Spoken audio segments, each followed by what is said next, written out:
Okay, well, hello and welcome to Sprintlaw's quarterly webinar. My name's Alex. I'm the co-founder of Sprintlaw, and today we'll be doing a session on what we're calling contract red flags, but really just focusing on commercial contracts and things to look out for when you're preparing them or sort of before you're signing them. Before we get into the content for today, just to quickly introduce ourselves for those of you who are not already clients, Sprintlaw is an online law firm really designed to make legal services simple and accessible for small businesses. We, unlike traditional sort of law firms, don't operate with a billable hours model. Everything we do is sort of quoted upfront and fixed fees. We have an optional membership. About 90% of our clients sign up to it, and it's a really great way to sort of get access to a bunch of self-service legal tools. You can get free legal templates, e-signatures tools, sort of like DocuSign. There's some AI stuff in there where you can get advice yourself, and whenever you need to speak to one of our lawyers, members also get unlimited quick consultations included.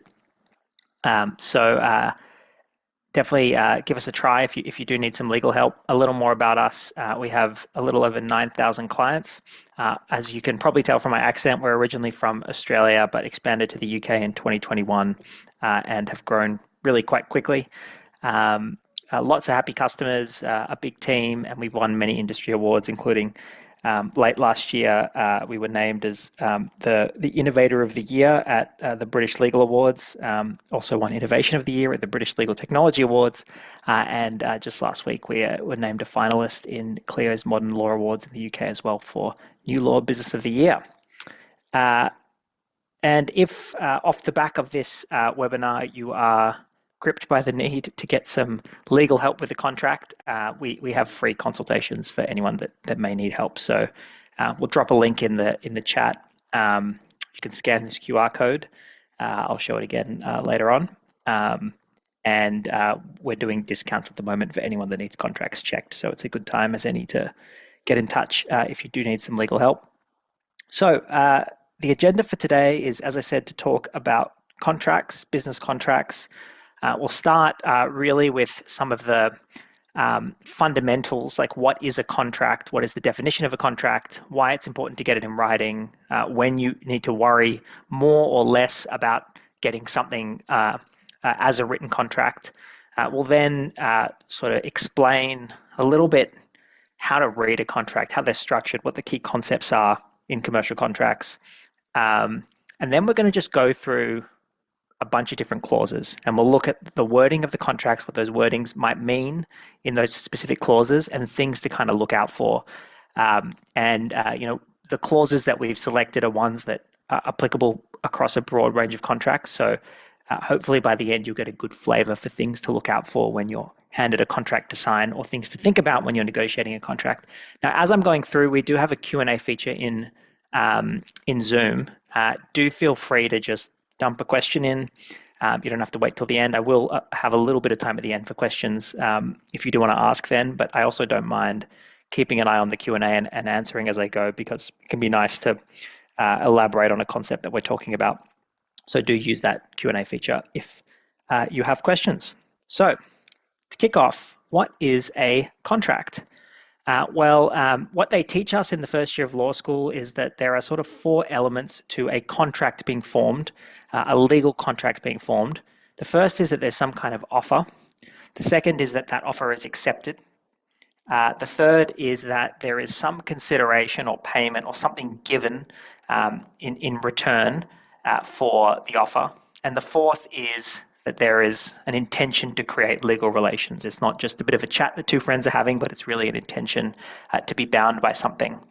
And these are kind of the 4 core elements to a contract. So we've got an example. Alex offers to sell a car to Taylor for $10,000.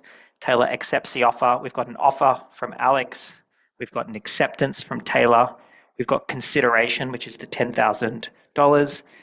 Both parties evidently intend to create a legally binding agreement. Now, that would depend on the circumstances, of course, but in this example, the way the discussion has played out, it's clear that it's a serious discussion about the sale of the car. If these elements are met, you have a contract, a legally binding contract. Alex, in this scenario, if it was legally binding, would be required to sell that car for that amount of money. if Alex didn't sell that car, that could be a breach of contract. Taylor would have to pay the money. Again, if the money wasn't paid or there was some issue with it, that could be a breach of contract, and legal proceedings could ensue. So this is the kind of basic elements of a contract. Now, you'll notice on here there is nothing in those 4 elements that says anything about writing. It doesn't have to be in writing. It doesn't have to be written in any particular format. In general terms, to form a contract at law, there is no requirement to have it in writing. You can have something called an oral contract, and there's many cases that law students learn all about the various times when oral contracts were binding and there was debates about them. Now, in business practice in the real world, most people will do contracts in writing, and it's a good idea for you to not just rely on those 4 elements to say, oh, I have a contract with someone, but actually, if you want to do some sort of arrangement that's important or matters to your business, to actually do up a written contract. And some of the key reasons we have on this slide, first of all, if it's just something that's discussed orally or not clearly written or agreed sort of over text message or over email, it may lack clarity and certainty. What is the offer? What is the acceptance? What is the payment? What are people actually doing for each other under this arrangement? So a written contract is important to clarify those things. It's proof. While we don't need a written contract to have something that's potentially legally enforceable, if there's no proof that anything was ever agreed, it may not be something that you can prove in court. Tick to these 4 boxes of offer, acceptance, consideration, intention to create legal relations. So having a proper written contract in a conventional format is a very, very strong evidentiary matter for if it goes to court to prove that there was an actual arrangement in place. So you got the clarity, you got the proof, professionalism. This is something that matters a lot to businesses, particularly like service or goods businesses, who have clients who, they may be able to service their clients without a formal written contract, but presenting an agreement that's professionally drafted, professionally written, actually enhances the image of their business. It gives clients confidence that they will receive a professional or serious service, and it can be an important part of your business operations, sort of having these contracts. So that's more a practical point, but still it is an important trigger for many of our clients to sort of reach out and get contracts put together. Finally, some arrangements are nice and simple. I'm paying you some money to, get a car purchased, but some can be quite complicated. They may involve multiple obligations for different parties. I'll do this for you, but you've got to do this for me, and I'll only do this once you give me this, et cetera, et cetera. And the more complex it gets, again, the more important it is to have that in writing, set out in terms of how things are going to work and who's going to do what. And finally, I did say in most cases, you don't need writing to have a legal contract. There are some exceptions, and there are certain laws in the UK, including contracts for the sale of land, long-term leases, certain credits agreements and guarantees that actually have to be in writing because the law specifies it must be a written document. So there are circumstances where you do need writing to have a valid contract in some transactions, but as I said, it's generally not required, but just a good idea.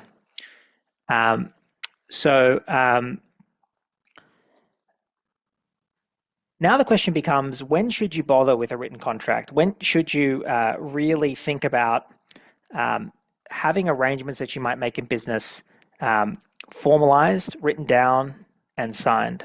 And also beyond that, many people in business will be handed contracts from time to time. They'll be asked to sign up to things.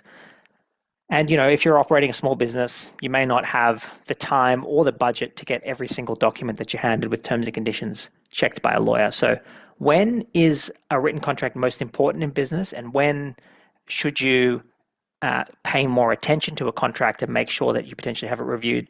Well, that's a question that I think it's important that people that are doing business think about carefully. And an approach I like to advocate for is using one of these fairly simple risk matrices.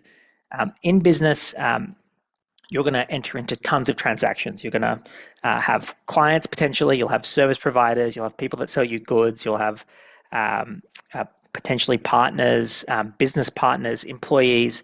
tons and tons of different relationships, and in all those relationships, contracts maybe could be formed to describe those relationships, and so which of those are you going to spend your budget, time, and energy on is, of course, the question. And this risk matrix can help you focus that. If the relationship is a very critically important relationship where if something goes wrong, there could be serious consequences, you definitely want to make sure that the arrangement is recorded in writing. It's very clear in terms of what's going on, and it's sort of done professionally and legally. If the arrangement is a small, low-risk endeavor, you may not necessarily need to worry too much about getting it fully drafted up by lawyers with 10, 20, 30 page documents. So it is very important as to the circumstances. For example, if you are organizing let's say a Christmas party for your business, and you're renting out a venue. Now, depending on what that venue is, if it's an extremely high risk sort of company activity where people are going rock climbing or something like that, well, something could go seriously wrong. So it's probably up the top right corner. So you might want to pay careful attention to those terms and conditions that the event company gives you. If you're going to, lunch at a restaurant, you may not need to spend too much time looking at the booking terms and conditions because it's unlikely anything will go wrong. Now, things may go wrong, but it may be less likely, if that makes sense. So that's a sort of crude example, but gives you a little bit of a sense. And again, if you think about the contracts in your business, your customer arrangements, I think for most businesses are usually heading in the top right corner. If you have, most businesses will have clients, and if you are a services business or a software business or even a goods supply business or an e-commerce business, you're going to be transacting with your customers probably fairly regularly. You'll have probably multiple customers. And the longer that your business exists, the more likely it is that something's going to go wrong with just one of those customers. And so if something goes wrong and you don't have any contract, there could be serious risk consequences for your business with that customer. And again, if it's a relationship that's happening again and again and again, you may say that the likelihood of risk is higher. So in general, I'm usually recommending that businesses, particularly those that provide services or software or goods, which is the majority of businesses, think about investing in getting a sort of proper written contract for use with their clients or customers. Now, for those same businesses, they might sign up for a Microsoft Office license, and they might also, purchase some, equipment for their office.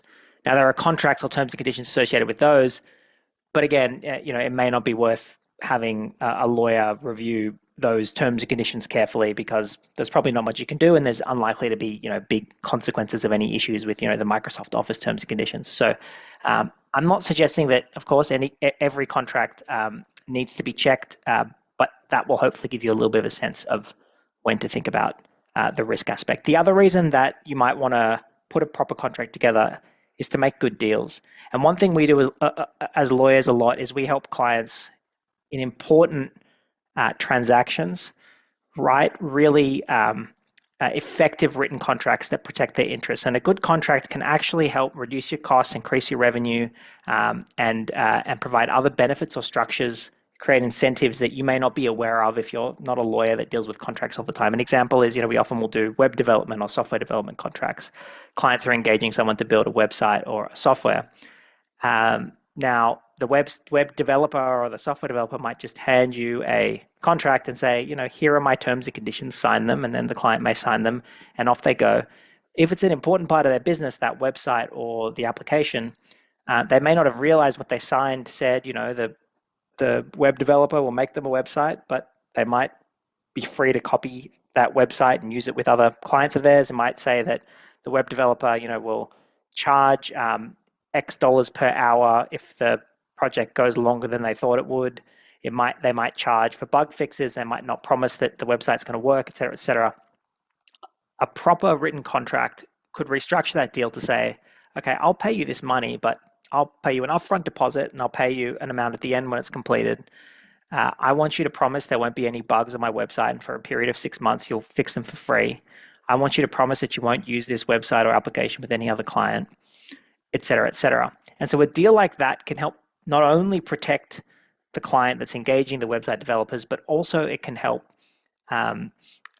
save costs, because ultimately, they're not going to have this sort of situation where something was wrong with what they ordered and they've been forced to pay more and they don't really have another option. So it's not just about risk, even though that's usually an aspect. Contracts can also be about making good deals.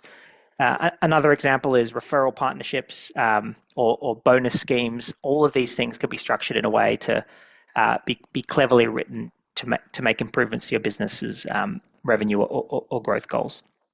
So hopefully that makes a little bit of sense in terms of when you should be thinking about contracts and when you may find them to be important in the business. Now, I got a question here. What contract would I need to establish between my business UK-based with my freelancer based overseas in Bangladesh to ensure their work is GDPR compliant? Is there a standard contract template for this? That's a good question. We do have a section on GDPR coming up, so I might answer that one when we get to it. So we'll just leave that one open for now and I'll come back to it. So let's now talk about these written contracts. So contracts, again, are not prescribed by law to be in a certain format, but conventionally they are written a certain way. And why are they conventionally written a certain way? Because over time, more and more arrangements have been tested in court and more decisions have been handed down. And ultimately, lawyers know that if there's an issue with an arrangement or a contract, if it's written in a particular way, it has the best chances of being enforced in court if it needs to. And now, I'm not saying that if something goes wrong in your contract, you're always going to end up in court with the other party. But the theory of what may happen in court often underlies negotiations and disputes and other sorts of things. And so, it is important that contracts, if drafted and you want it to be as effective as possible, sort of follow these conventions that exist. And understanding these conventions will also help you be able to read one of these lengthy fine print documents that you may find difficult to read if you're not a lawyer. So typically, you've got the concept of parties, who is involved in this contract. There can be 2, 3, 4, as many parties as may be named. We've got an example on the left of a contract between a client and a service provider. And then on the right, there are definitions. So in a contract, you will often see these capitalized terms, capital B, business, capital D, days. You'll see capital C, commencement, capital D, date. What that means is when those terms are used, or those little snippets or phrases are used throughout the agreement, we'll consult these definition sections and they'll tell us what that term means. And it's a sort of shorthand that lawyers can use to have very detailed explanations of what something means without having to make the text of the document very condensed. So we have here, business day means a day that is not a Saturday, Sunday, or any other day, which is a public holiday or a bank holiday in the place where an act is to be performed or payment is to be made. So anytime business day with a capital B and D is used in the language or body of an agreement, of the remainder of the agreement, we'll know that that's what they're talking about. So we've got parties, we've got definitions, and they're usually sort of at the top of a document. We then have terms. The terms are really the body of the contract, where all of the different details about I'm doing this, you're doing that, I'm paying for this, you'll invoice me this way.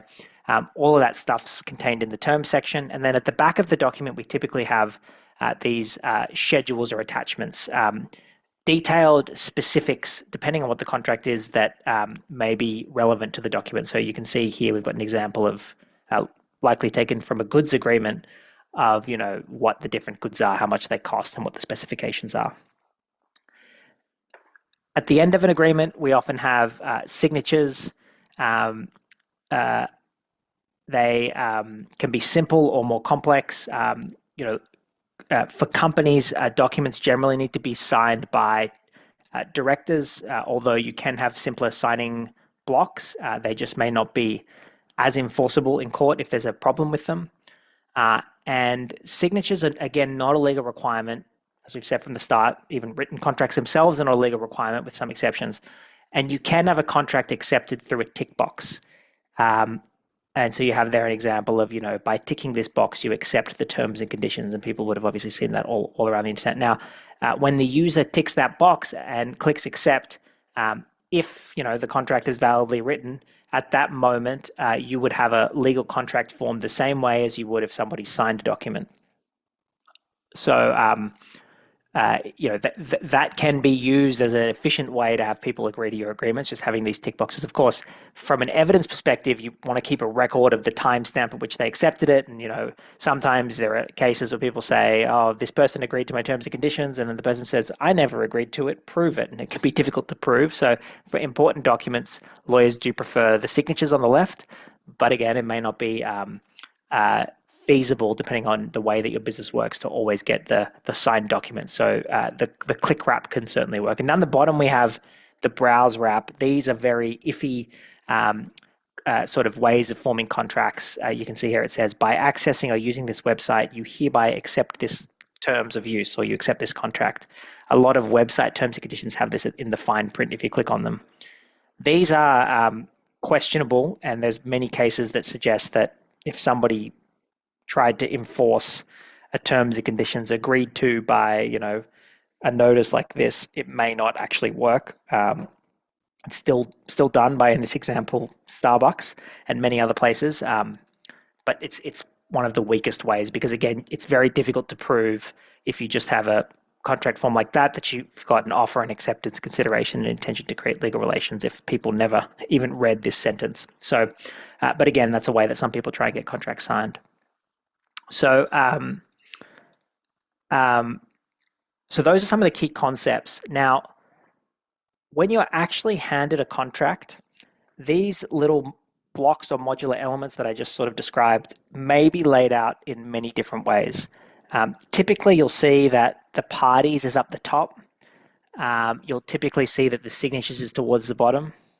The definition section with that capital B, capital D business days is usually either at the top, like we have in the middle examples, or towards the end.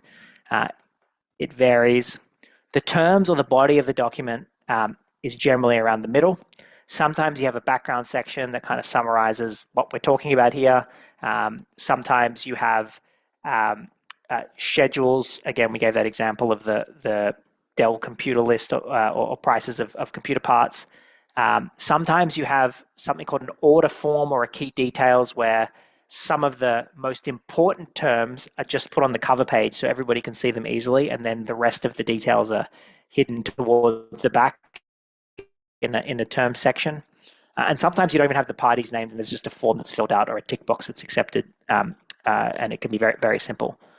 Again, there's no sort of legal requirement in terms of how things are arranged and ordered. This is just conventional, and if you become a person that wants to get at least a little literate in reading contracts, you'll often learn to go, okay, here's a 30-page document I've been handed. It looks like a lot of fine print, but I know this top section's the parties, the signatures are probably at the end, and then the middle bit, there's the terms section. And in terms of that terms section, there's further conventions inside the terms section. So for service agreements, again, there's typically a kind of order where in a service arrangement, someone's providing services to someone. The beginning talks about the term or how long it lasts. Then we talk about what each person's doing for each other. Then we talk about payment and invoicing, how that works. Towards the end of the term section, we talk about IP ownership and confidentiality, who's going to own the IP of the services if anything's produced. We talk about liability. Can we sue each other if something goes wrong, and what's the most we can sue each other for? Then towards the end, we have termination, and then a section at the bottom, which lawyers call boilerplate clauses.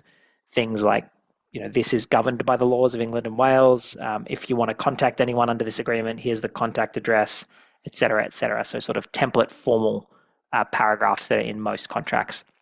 So again, if you get familiar with reading service agreements, you'll know it starts with the parties. It's probably got the signatures at the end. And in that terms section, the terminations towards the back and the terms kind of at the top. So that's service agreements. And then an employment agreement, you can see it's a little different, but the order's not that different. Again, the terminations towards the end, the boilerplates at the end.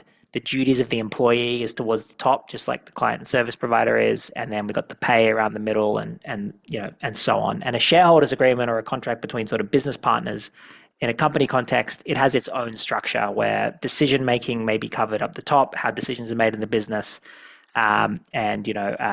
investor type clauses, how investors are brought on, are again up the top, and towards the end you have your termination, IP, and again boilerplate clauses. So again, there's no way that this has to be done, but conventionally there is a sort of structure to legal agreements, if that makes sense. So this is, I guess, a really critical point. If you're given a contract to have a look at, it's really important to understand that whether a contract is good or bad depends heavily on who you are. And certainly the first question that a lawyer will always ask a client when they're reviewing a contract is, who are you in this arrangement? Are you the client? Are you the service provider? To give you an example of a service agreement, you can have a contract that's amazing for a service provider but terrible for the client, and it's the same document, or vice versa. And again, whenever you're given an agreement or preparing one or whatever it is, you want to be making sure that the paragraphs or clauses that are in there are in your interest as far as they possibly can. So a service agreement, if it's got a broad scope of, for example, what the service is, the service provider will do, X, Y, Z. If X, Y, Z is broadly defined, that can be good for the client. They can really push the scope and try and get as much as they possibly can. But it could be bad for the service provider. It's not super clear where their job begins and ends. Similarly, payment clauses, fast payment. You got to pay me as soon as I finish the job. Can be bad for the client, but nice for the service provider. And we'll look at some of these examples in a moment. IP, who owns it? And I gave the example earlier of the website developer. The service provider might not want to give everything they created over to the client. They might want to reuse it, but the client might want to own it and make sure no one else uses it. So again, the same clause can have different implications. Liability. If there's a problem with the service, if the service provider does a bad job, what can the client actually do or claim against the service provider? Now, there could be a limit. The most I'll give you if I do a bad job is a refund. You often see that written in a contract. That's bad for the client, very good for the service provider.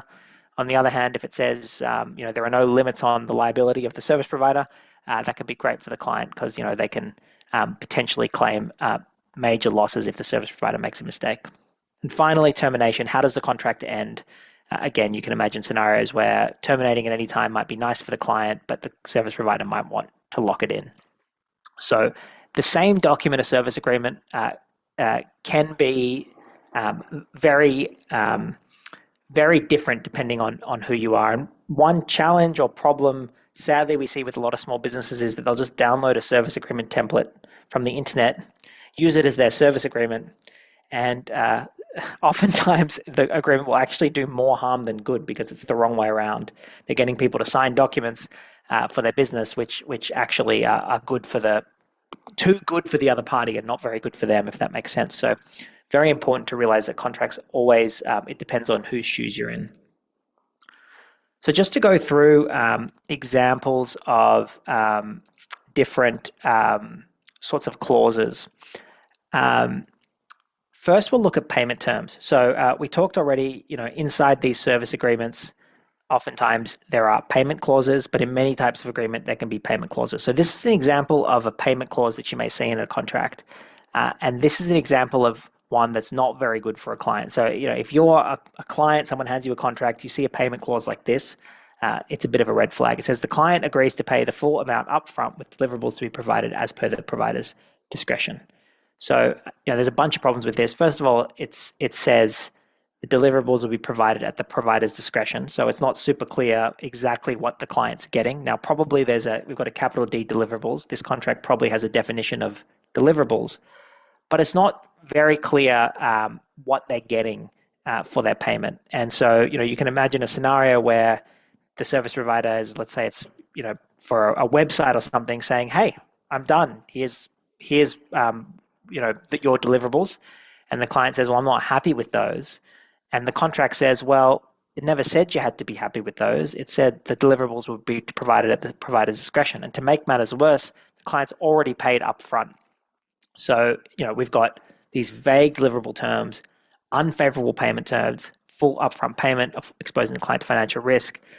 And as a result, this is sort of a recipe for a dispute, if you ask me. So you can imagine, on the other hand, a rewording of this clause. And certainly, if I was a lawyer and I was asked by a client to deal with a clause like this, I'd say this is a big risk. And maybe we would agree to something that's a little better. We would say, okay, well, we're not going to give you 100% upfront. We'll give you 50% upfront, and we'll pay you the rest when you have delivered all agreed deliverables. So again, in the interest of space, we've kept this clause short. A lawyer would probably add a little more words to that. But what we're trying to say here is it's not 100% upfront. It's 50-50. I'll take some risk. You take some risk. We've said that we're not paying the remainder until we're happy that deliverables are agreed.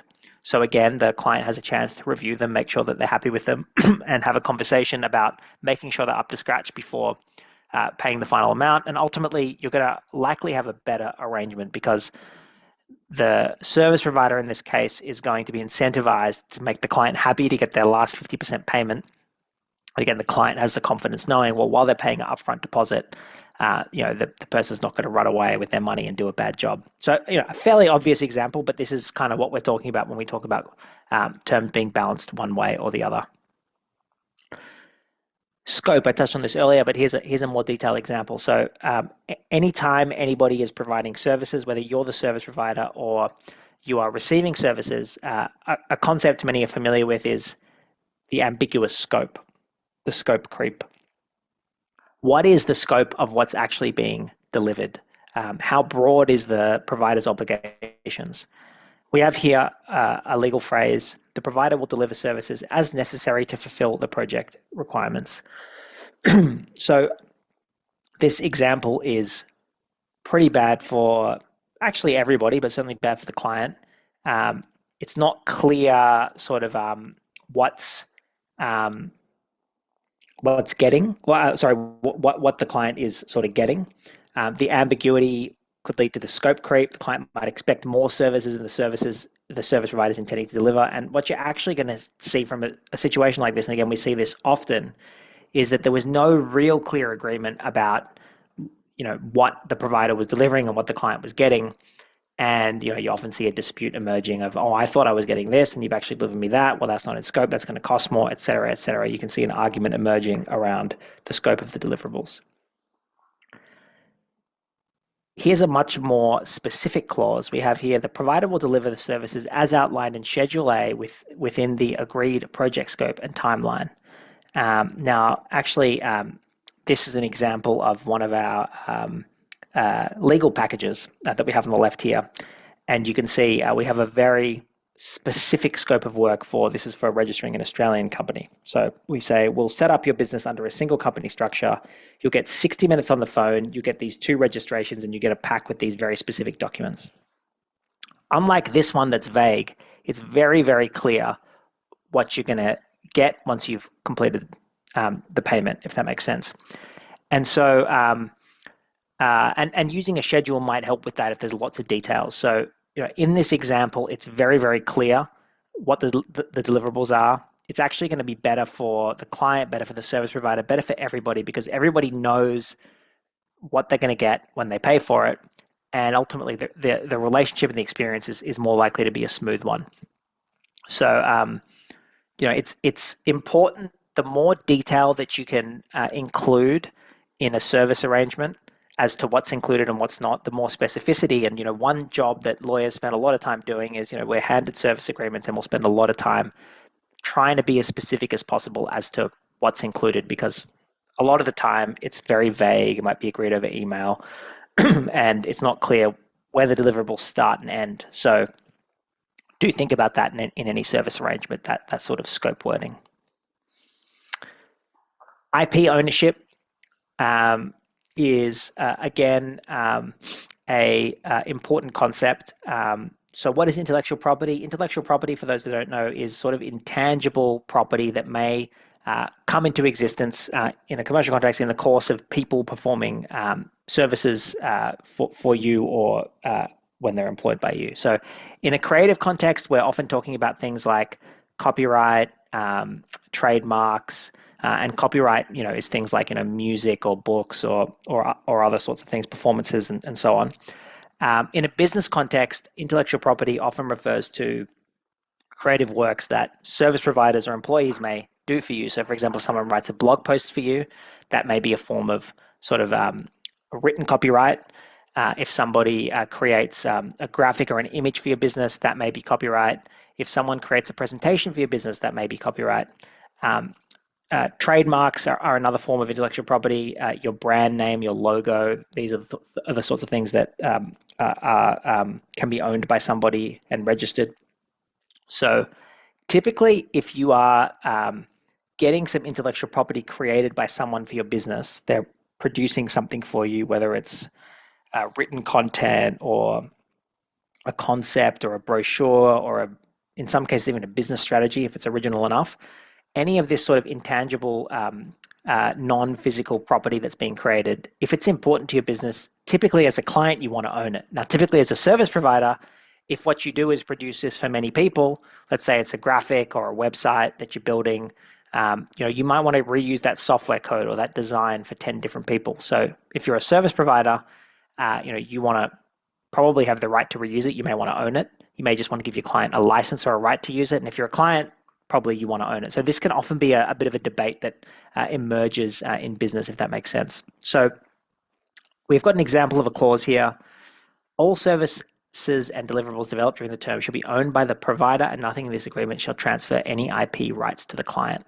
So in this clause, the provider owns everything. The client doesn't get anything. And again, the client is at risk here because, if it's, for example, a website, it might be that the provider goes out and makes the same website for somebody else, and there's not much that the client can do because they don't actually own the rights in what was created. So not very good for the client in this particular scenario. What you might change it to is all intellectual property created specifically for the client under this agreement shall be owned by the client. The provider retains ownership of pre-existing IP used in creating the deliverables. So this is a common sort of way of solving that problem that we often see in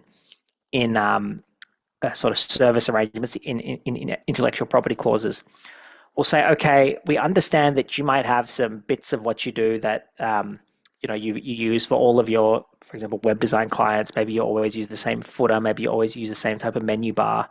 But anything you created just for me is mine. You can't use that for anyone else.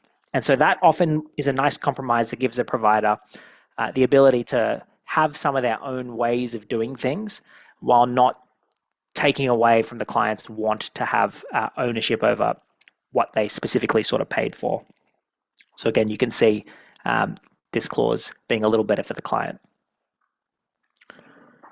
Now we've come to GDPR privacy clauses, and I may come back to that question that was asked a little earlier. So first, let's just talk about these clauses. So for those that don't know, the GDPR is a privacy regime in the UK and Europe, and it sort of was launched in 2018 and is really designed to ensure that individuals' personal information is protected, that they have rights in relation to their own personal information. And anyone that's processing or handling or dealing with individuals in the UK or European Union's personal information is obliged to comply with some basic standards in terms of the way that they handle it. And when they're sharing it with other parties, they've got to make sure that those other parties also comply with those standards. So typically, if you're in business, there's sort of two ways you may think about the GDPR privacy. One is when you are getting information from your own customers. Are you getting the appropriate consents and authority to handle their personal information? Are you ticking the boxes of compliance at the point of collection when you get their name, their email address, their phone number? And the second is when you're sending out your client's personal information to your suppliers. So, most businesses will have suppliers. Maybe they're your software companies, your CRM systems, where you hold people's personal information, or maybe, as per the question that we got a little earlier, maybe you are sending their information to service providers. Maybe some of them are in the UK or EU, and maybe some of them are not in the UK or EU. So again, in those circumstances, not only are you obliged on the client side to make sure you're ticking the boxes from a GDPR perspective, you are obliged when you're sharing people's personal information to make sure that they handle it in the same way that you would in accordance with the GDPR. So that's sort of the broad legal regime. And so it's super important that whenever you're given contracts, if there are GDPR clauses, you're making sure that you're understanding what they say and that you're going to be complying with your obligations. So um, we have here an example. The provider may process client data as required to deliver the services and for internal business purposes. So let's imagine an example where I, the client, have collected some personal information of my customers, and I'm now sharing it with somebody to do some marketing for me, a contractor to do some marketing stuff for me, put together some newsletters and things and send them to my clients. So if my subcontractor marketing provider asked me to sign this, I would have some real problems with it. It says that they may do pretty much whatever they want with my client's information. It says they'll use it as required to deliver the services and for internal business purposes, whatever that means. So it's very, very broadly worded. I've got no assurances that when I'm sharing this information with this marketing provider, they're going to handle it in accordance with the GDPR. And if they do something not in accordance with GDPR, they don't store it securely, they start sharing it with random other people, I'm the one that's going to be liable to my end client if there's any kind of issue. I could be fined, I could be penalized for breaching the GDPR. So this is not a very good clause for a client. So what you would typically do is make sure in that circumstance that the provider is agreeing to handle the personal information that you share with them as a data processor, which is a term in the GDPR, which basically means somebody who's processing information under the instructions of you, the data controller. Only process it as a processor on your instruction, and they only use it for the sole purpose of providing the services, and they have appropriate technical and organizational safeguards to make sure that information is secure as outlined in Annex 1. And then you may in Annex 1 have a detailed explanation in the GDPR. There's something called a data processing agreement, which will have some fairly robust requirements for that provider to tick the boxes for GDPR compliance. So again, we've got the vague clause, I'm going to give you my client's information and you'll do whatever you want. That's really not okay. Versus the more specific clause, I'm going to give you my client's personal information and you promise to only use it as I've told you to use it and handle it securely. So that's kind of what we're doing when we're thinking about GDPR compliance. To the question we had earlier, so what contract would I need to establish between my business, UK-based, with my freelancer based in Bangladesh to ensure their work is GDPR compliant? Is there a standard contract for this? So look, what you would have in place is usually some form of contractor freelancer agreement between your UK business and the freelancer. Now that contract should contain many of the things we already discussed. It should be clear, what's the scope of their services, how does payment work, who owns the intellectual property, all those other concepts would be in that contract. And there would be a section in there on GDPR, which may look somewhat like this paragraph that we're looking at on screen. And again, you would need to make sure that your contract says, hey, anytime I give you sort of overseas freelancer, anytime I give you personal information of my customers, you must handle it in accordance with the GDPR. You would attach, as I sort of mentioned, a data processing agreement, which is very specific about what they have to do when they handle it. And again, that's a fairly standard form document that exists. For some countries, I'm not sure if Bangladesh is one, there are also other documents that you need to include on top because certain countries are not sort of seen by the UK and the EU to be sort of privacy safe countries. So they ask you to do a little more than just have a paragraph in the contract. So the answer to your question is yes, there's a few things you're going to need to put in that agreement. You want to have a general agreement, some kind of contractor agreement. You'd want to attach a data processing agreement and potentially another schedule as well to ensure. And all of that stuff is just intended to say you, the freelancer, agree to comply with the GDPR. When you say, is there a standard contract template for this? It's never really that standard. So I would probably suggest engaging a lawyer to get that drafted because the requirements around what goes in some of those schedules depend a little bit on exactly what the freelancer is doing.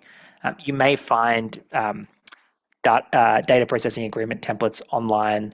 But as I said earlier, they can be risky to use, particularly if they're the wrong way around. So that's probably the best answer I could give to the GDPR one. I noticed we got another one on liability. We have a slide on that coming up in a moment, so I'll answer that one as I get to that. So now let's look at renewal and termination clauses. So we said earlier, these are usually towards the back of the agreement. If you are a client presented with an agreement that is not just a one-off thing, but goes for a specified period of time, you may be presented with a sneaky little clause that looks like this. This contract will automatically renew for an additional year unless either party provides 90 days written notice before the expiration date.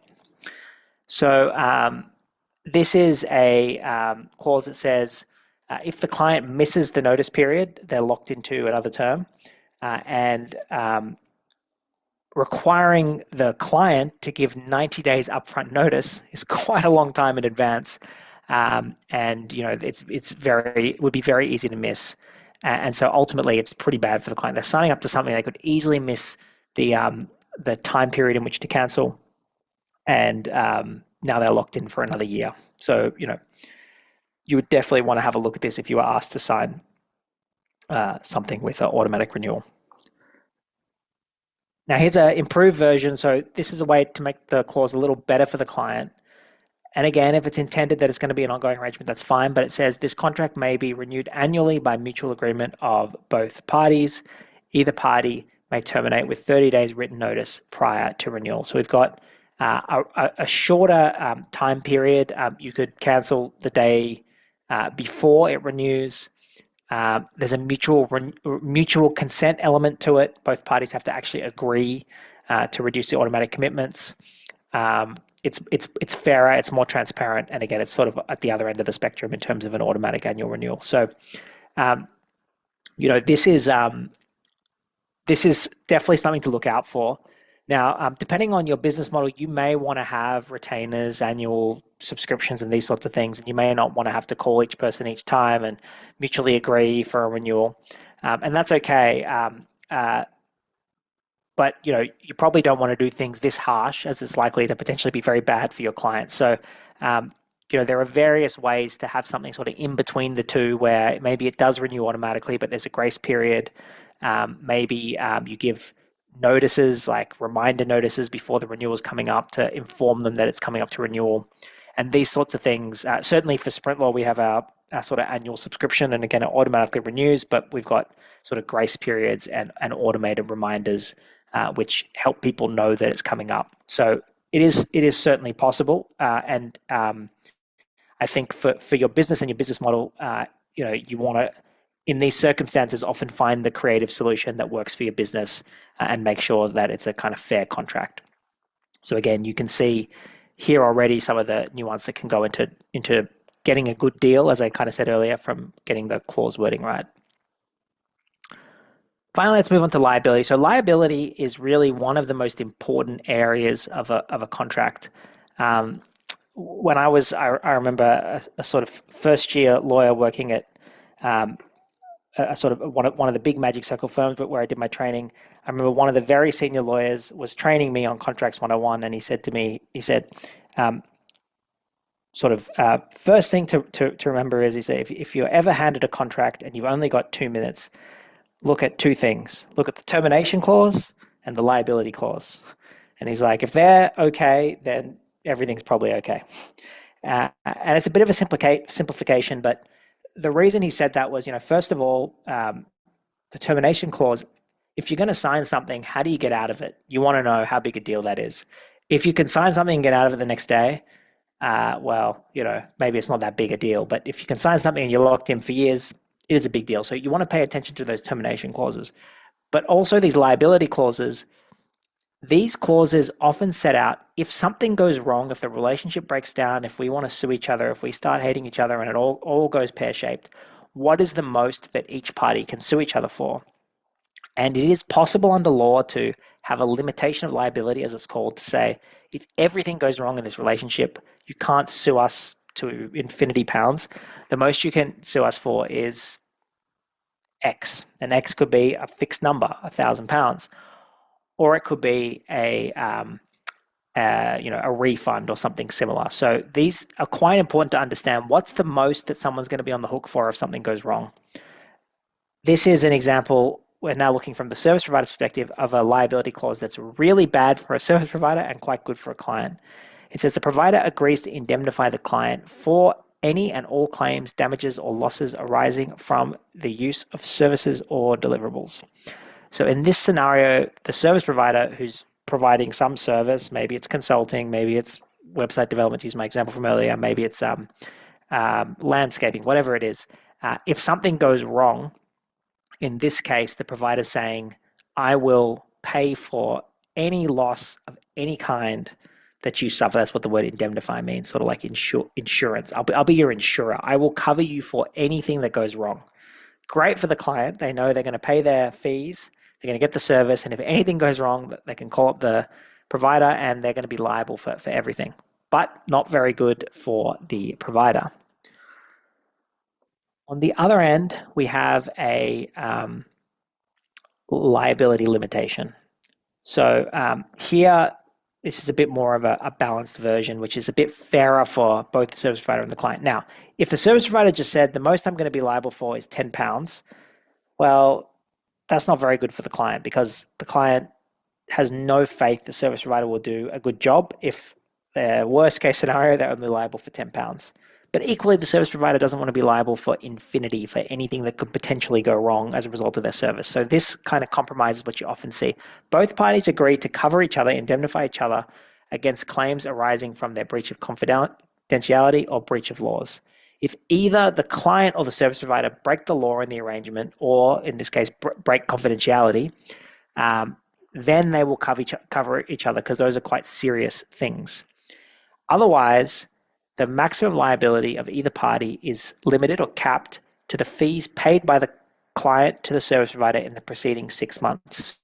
So here we're saying, except for these really serious situations, in general, the most that we can sue each other for under this arrangement is a 6-month sort of refund, if that makes sense. Now, it has this end section, except for liability arising from death or personal injury caused by negligence, fraud or fraudulent misrepresentation, breach of implied statutory terms as the title, or any other liability that cannot be limited or excluded. That's a little bit of legalese, but under UK law, whilst the courts do allow people to protect themselves from being sued with this wording around, the most I can be sued for is a 6-month refund, there are cases that have basically established that that limitation cannot be used to get out of, causing someone death or personal injury through your negligence. You can't say, oh, well, I was operating a service and I was negligent and somebody died and the most you can sue me for is a 6-month refund. That won't be allowed. If you commit fraud, again, that limitation won't be allowed. And there's a couple of other legal scenarios. So there are some limited exceptions to that, but still this is a very powerful protection for the service provider knowing. For example, if they build a website, there's a bug with the website, there's a cyber breach, something goes wrong, the client loses tons and tons of money. The service provider will be a little liable, but they won't necessarily be business ending. It won't be business ending for the service provider. They won't have to cover every cent of loss of the client. So that's often how you see these liability clauses play out. So a couple of questions about this stuff. Matthew asked earlier, as a business making an agreement with a layperson, what is the most effective, legally defensible way of limiting professional liabilities, and how do you apply a reasonableness test? Yeah, look, I think it really depends on what it is exactly in terms of what service that you're providing. In general, what you're going to want to do is have a clause sort of like what I have on screen now. You're going to want to say, if you're providing a professional service, I will cover you for really serious things that go wrong, layperson. But for, anything that isn't super serious, I'll give you a refund, or I'll give you a multiple of a refund, but I'm not going to be liable for every little thing that goes wrong up to infinity. And of course, you need this legal wording in here as well. Now, there's other aspects, particularly with consumer contracts, where you can't bury this stuff in the fine print. You really have to sort of draw it to their attention if you can somewhere in the consumer agreements. So it might be that you not only have this written at the back of your contract, but you sort of explain it to them or include it on a cover page in a simplified way. But yes, oftentimes it would be something like on screen. It might be nice for you as a service provider to say, hey consumer, you could only ever get a pound off me, but it may not be fair. And again, there's also something called the Unfair Contracts Act, which particularly in the case of consumer contracts can mean if you're too aggressive on these liability clauses, it won't be allowable. So again, long story short, something like what we have on screen now is pretty common in terms of what we put in consumer agreements. And then, of course, if you want to get your standard form agreement in place for your business, it might be worth, again, getting a lawyer to just draft it for you once, then you can use it with everybody. It was asked, I can only get product insurance for a baby product if the manufacturer agrees to full liability for rights of recourse. Unfortunately, my current small manufacturer will not agree to it. Insurers will not accept any other option. Is this considered an unfair term for the manufacturer, and do any manufacturers agree to this? So, yeah, that's a fairly specific question. I guess I probably have to look into regulations around baby products to give you a firm answer. The best I could say is if the insurer is requiring that, it's probably something that other manufacturers would agree to. Now, there's always two options, and you may have considered these. A, look for other insurers that might be comfortable with maybe not something as aggressive as full liability, but something that might be more acceptable to your manufacturer, or you can change manufacturers. Those are sort of your two options. Whether it's an unfair term or not is always a little subjective, and just because a private insurance company won't accept it, it's not usually sufficient for it to be an unfair term. However, it may be that the manufacturer can't contract out of liability. Certainly, there are some laws in the UK around manufacturers having, we've talked here about liability arising from death or personal injury caused by negligence. The manufacturer has to accept full liability for that. And if they claim that they won't, then that would be certainly a breach of certain principles of UK law. So that's probably the best answer I can give you. Potentially you could attempt to talk to your manufacturer with a bit more specificity and define what full liability means in a way that makes both of them happy. If that's not a route that works, I think it's a matter of looking at different insurers or different manufacturers, which again is probably what you're already thinking. But again, if you want some more specific advice on that, do feel free to reach out to our team, and we're happy to have a consult with you and dive into it in a little more detail.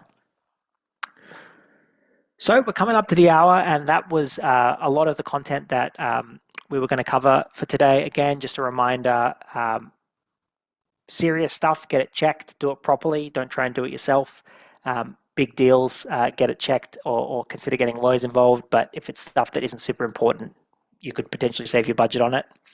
And for those of you who do need some legal help, do feel free to get in touch with us via a consult. Now, if anyone has any other questions, I'll hang around for a couple of minutes. I'm happy to take them via the Q&A.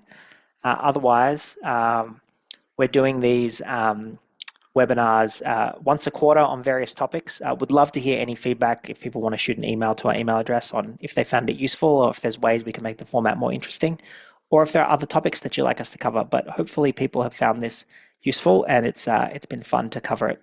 It doesn't look like we have any questions coming through, so we may leave it there. But thank you so much all for joining, and I will see you later.